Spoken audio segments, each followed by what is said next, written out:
संगम नगरी प्रयागराज, जहां high court bar association का चुनाव जैसे जैसे करीब आ रहा है वैसे हलचल तेज हो रही है। तो ऐसे में अब कानपुर रोड स्थित अधिवक्ता हरबंस सिंह के आवास पर एक बैठक आयोजित की गई, जिसमें इलाहाबाद हाई कोर्ट के अधिवक्ता शामिल हुए और सर्व सहमति से आगामी Allahabad high court bar association के चुनाव में होने अध्यक्ष पद के प्रत्याशी बनाए जाने पर सभी ने सहमति जताई। वहीं इस सभा में आए अधिवक्ताओं का क्या कुछ कहना था कि उन्हें में प्रत्याशी बनाना चाहते हैं, इसके पीछे क्या वजह है, आए दिखाते हैं।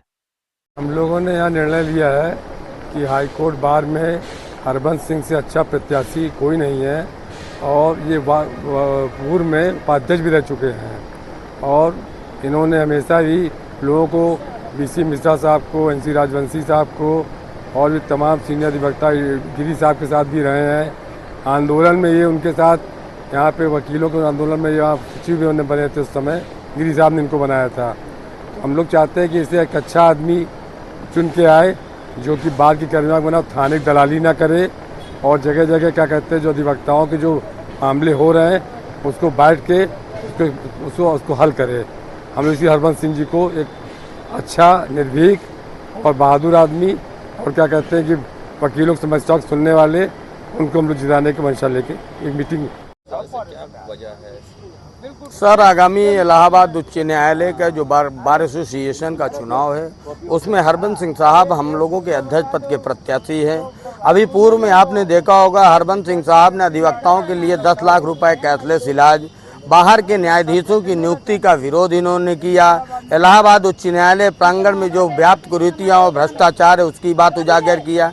चैम्बर आवंटन न्यूनतम धनराशि के लिए आपने मुद्दा उठाया। न्यूनतम धनराशि पे जूनियर बच्चों के पास पैसा नहीं होता, वो इलाज नहीं करा सकते, चैम्बर कैसे इलाज कराएंगे। और जो लिस्टिंग की व्यवस्था बहुत बुरी और दयनीय स्थिति है। इलाहाबाद हाई कोर्ट उच्च न्यायालय का अधिवक्ता मीरा माँ के बच्चे की तरह टहल रहा है। न मुख्य न्यायाधीश पद महोदय हमारा सुन रहे, न हमारे बार एसोसिएशन के कार्यकारिणी हम लोगों के बारे में सोच रही है। इसलिए हम लोगों ने ऐसे व्यक्ति के व्यक्तित्व के धनी हरबंस सिंह साहब को चुनाव इसलिए लड़ाया है कि हम आम अधिवक्ता ये हैं, आम अधिवक्ता की समस्याओं को समझते हैं। जो जमीन से उठेगा, जमीनी व्यक्ति के व्यक्तियों के बारे में समझेगा, उनके कष्ट की बात उठाएगा।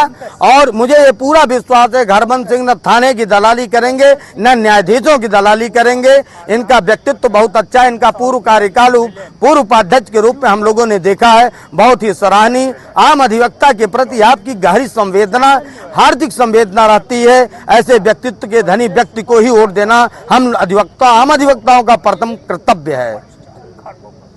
हमारे बुजुर्गों ने ये बताया था, जब हम लोग लगभग 300 साल गुलाम थे, हिंदुस्तान विदेशी शक्तियाँ यहाँ राज्य करती थी, तो हमारे आपके बीच के जो पूर्वज लोग थे अधिवक्ता, उन लोगों ने हमें आज़ादी दिलाई है। ये इतिहास बताता है, चाहे पंडित मोतीलाल जी रहे हो, पंडित जवाहरलाल रहे हो, पंडित महात्मा गांधी जी रहे हो, ऐसे सारे अधिवक्ता लोग थे जिन्होंने हमें आज़ादी दिलाई है। और जैसे आज गुलामी के जंजीरों में जकड़ा हुआ है हाई कोर्ट का बार, उस जकड़े हुए को आज़ाद दिलाने के लिए, आज़ादी दिलाने के लिए हम हरबंस सिंह को जो है विजयी बनाना चाहते हैं। हम ऐसा अध्यक्ष चाहते हैं जो दलालों से कोसों दूर रहे, उनको अधिकारों को, जो हमारे क्लाइंट होते हैं, मुवक्किल होते हैं, उनका हक मिले। दूर से आते हैं, बाद में यहाँ जो सुनवाई नहीं करते, डेट दे देते हैं, लिस्ट में 80 तक सुने, 80 के बाद आज नहीं सुनेंगे, फिर टल गया, तो उनका पैसा बहुत बर्बाद होता है, मुवक्किल बहुत हरास होता है, उसका डिप्रिसिएशन होता है, हमारा अधिवक्ता के ऊपर, उसके भविष्य के ऊपर इसका असर पड़ता है। इन सब चीज़ों को दूर करने में ये सक्षम है हमारे हरबंस सिंह जी। इसलिए हम लोग सब लोगों ने एक स्वर से सोचा है कि हम इन्हें विजयी बनाएंगे। बार एसोसिएशन का चुनाव लड़ने का मेरा मुख्य मकसद और उद्देश्य केवल ये है कि बार एसोसिएशन को इतना मजबूत कर दिया जाए कि बार एसोसिएशन का हर सदस्य, हर अधिवक्ता न्यायालय के अंदर निर्भीक होकर कार्य करे। जब तक अधिवक्ता निर्भीक नहीं होगा तब तक वो अपना कार्य न्यायालय के अंदर ठीक ढंग से कर नहीं सकता।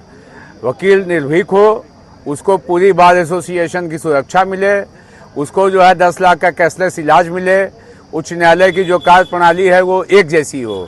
ये ना हो कि हर न्यायालय का अलग अलग संविधान हो, अलग अलग कानून हो। और मेरा हमेशा ये मानना रहा है कि मजबूत अधिवक्ता ही मजबूत वादकारी को न्याय दिला सकता है। और मैं अध्यक्ष बनता हूँ तो मैं ये जो जजेस के कैंडिडेट हैं, शहर के ठेकेदारों मठाधीशों के कैंडिडेट हैं, इन लोगों को तो मैं पराजित करूंगा ही करूंगा और ऐसा महसूस कराऊंगा कि बार एसोसिएशन का हर सदस्य महसूस करे कि बार एसोसिएशन का अध्यक्ष वही है और उसको किसी तरह से कोई दिक्कत ना हो, कोई परेशानी ना हो और उसको हर तरह की सुरक्षा प्रदान हो।